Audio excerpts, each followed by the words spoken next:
Welcome back. Time for sports. Myra, you and I both grew up with the likes of Gretzky, Lemieux, watching these guys in the NHL, and Steve Yzerman. The Y in Victoria. The Y, is that what he's called? I don't know. I called him Steve yesterday. I call him Steve like we're best friends or something. No. What a thrill, though, Andrew. A Steve Yzerman sighting on Vancouver Island doesn't happen very often. In fact, until last night, the hockey legend hadn't made a trip to Victoria since he was 8 or 9 years old. It was a while ago. Yzerman was one of the 7,000 plus that packed Save On Foods Memorial Center for the 6th and final game of the Subway Super Series between the WHL All-Stars and the Russian Selects last night. And he's here on official business for the Tampa Bay Lightning. You know, we have two of our draft choices playing for the Russian team.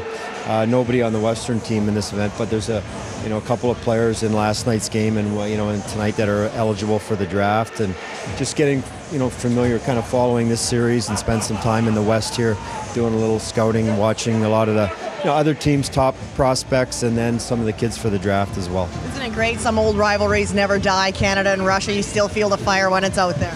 Yeah, the Russian team, these are big, strong kids, and I watch them. They want to come in here and win and perform well and beat the Canadian teams. And, it's good for hockey. It's not just Canada, Russia anymore. You have the U.S., like we're all, it's pretty equal, really. Between Sweden's come on so strong, and they may be producing some of the best young players in the world.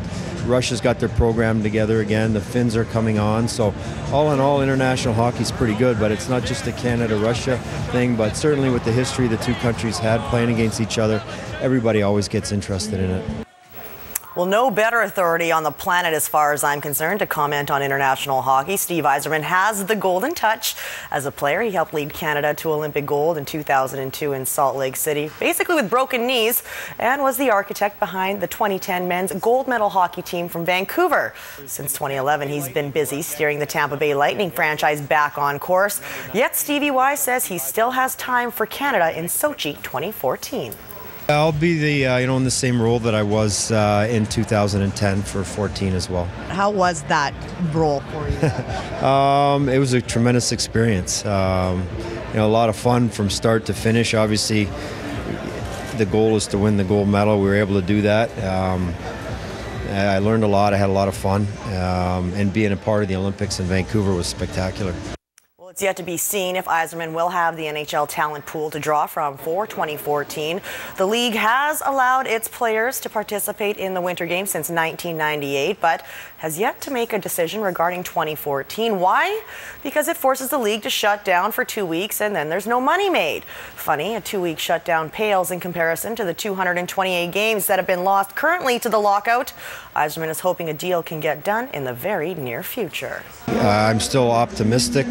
Obviously, as each week goes by, and we're getting in the middle of November now, and there's still, I don't know when there's an official date you can't go beyond. I think in 7 years ago when there was a lockout, I think it was not until into January.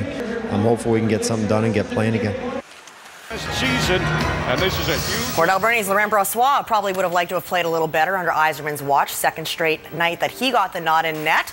Nail Yakupov, probably the only time we're going to see him, the first overall pick on the island. It's not him who opens the scoring, but rather his pal Mikhail Namenkov with the blast from the point, beating Brossoit 7 minutes in. That made it 1-0 Russia. It would be 2-0 before the break. Then Portland winners Hawks sniper Ty Ratty. He likes scoring goals in this building. This time, the home crowd approves as he squeezes it past Andrei Makarov and the post, and it's 2-1. The Russians' response was swift 28 seconds later.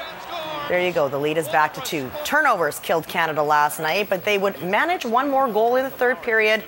And it's the captain, Adam Lowry, son of Royals head coach Dave Lowry, brother to former Grizzly Joel Lowry. 4-2 on his effort, but that's as close as Canada's going to get. Russia scores the victory in the Summit Series, 5-3 the final. A hard-fought 6-game battle, but not the finish our boys were hoping for. It's pretty down. I think we knew what we wanted to do coming into this. The ball was in our court, and we had to win both games in order to clinch the series. And we did our job last night, and coming into this, we knew if we were able to get a good start, and we'd have a lot of the momentum from last night. And unfortunately, I think they scored a couple lucky goals early on. It kind of deflated us.